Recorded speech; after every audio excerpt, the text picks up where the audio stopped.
You know, when you think about the most influential people in the entire world of One Piece, one name always rises to the top.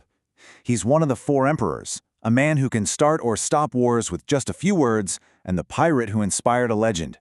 Today, we're digging into the full history of the one and only red-haired Shanks, a man whose every move has shaped the entire era of pirates.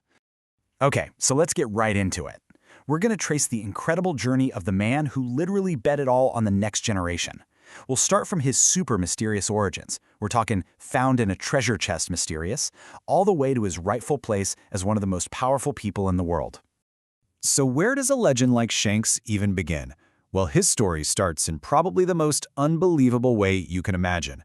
It's not with some grand entrance or a famous battle. It all begins with the cry of a baby, coming from inside a treasure chest, right in the middle of one of history's most insane and chaotic events.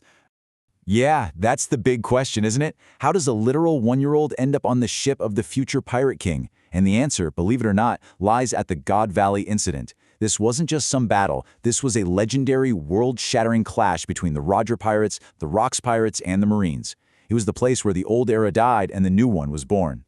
I mean, just look at the sheer density of fate packed into this one slide. It's just wild.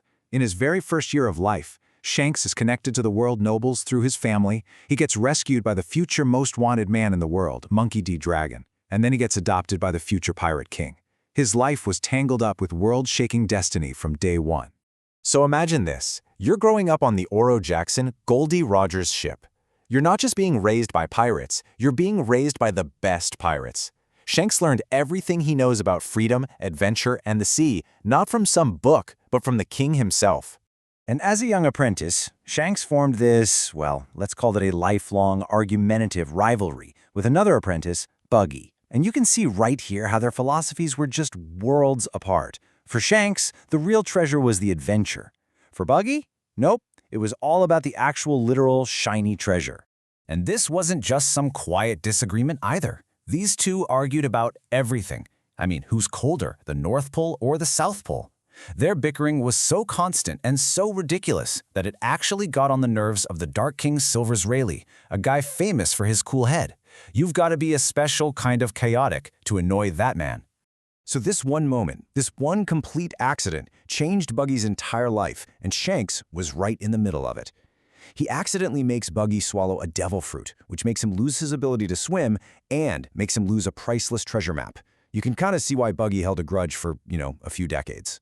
But here's the thing. For all their bickering, this moment right here tells you everything you need to know about Shanks' character.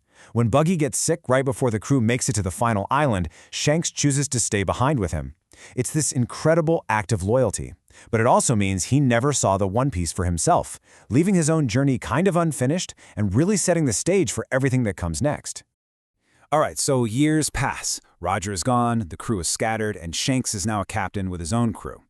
And this is where a new chapter begins. Not on some huge battlefield, but in this sleepy little town in the East Blue called Fuchsia Village, where he meets a very small, very determined kid with a huge dream. Now, to really get a sense of who Shanks was at this point, you just have to look at this number. That was his bounty when he was just hanging out in Fuchsia Village, over 1 billion berries. This wasn't some up-and-coming rookie. This was a certified world power just chilling in the calmest sea in the world. Little Luffy completely idolized Shanks, right? But he couldn't understand his hero's laid-back attitude. So when some mountain bandit insults Shanks and he just laughs it off, Luffy gets frustrated. To prove how tough he is, he just stress-eats this weird-looking fruit he finds in their treasure chest. A fruit the crew had just happened to steal from a world government ship. And that decision had huge consequences, fast. When that same bandit throws Luffy into the ocean, Shanks doesn't even hesitate. He instantly saves the kid from a sea king, but he loses his left arm in the process. And this line, this isn't just an excuse. It's a mission statement. It's the physical proof of his belief that the future is worth any price. And as he leaves, he does this.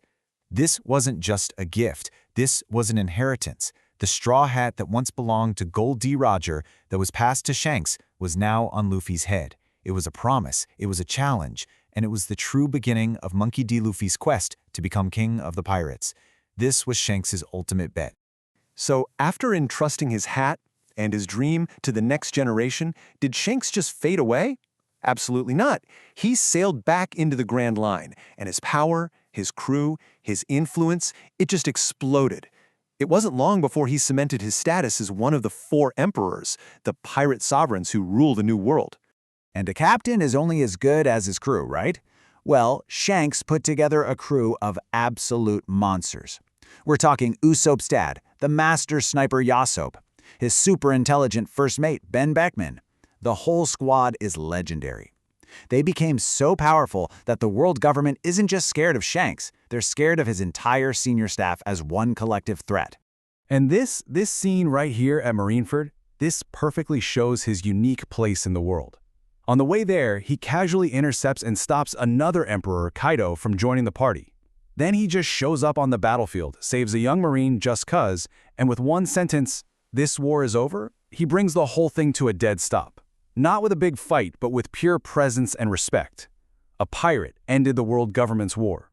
So for years, Shanks has kind of acted like this great balancing force in the world, watching over the new generation, especially Luffy. But now, in this final saga, things have changed. He is no longer sitting on the sidelines. He is officially making his move.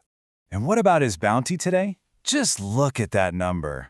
Over 4 times billion berries. A number like that puts you in a club with maybe, 3 or 4 other people on the entire planet? It's a massive testament to the power he wields and the threat the world government thinks he is. After all these years of watching Luffy's rise, Shanks has finally thrown his own hat back in the ring, so to speak. The guy who gave up his first chance to get to Laugh Tale has now declared that he's going to claim the treasure his captain left behind. The Observer has now become an active player in the game. Which brings us to the ultimate question, doesn't it?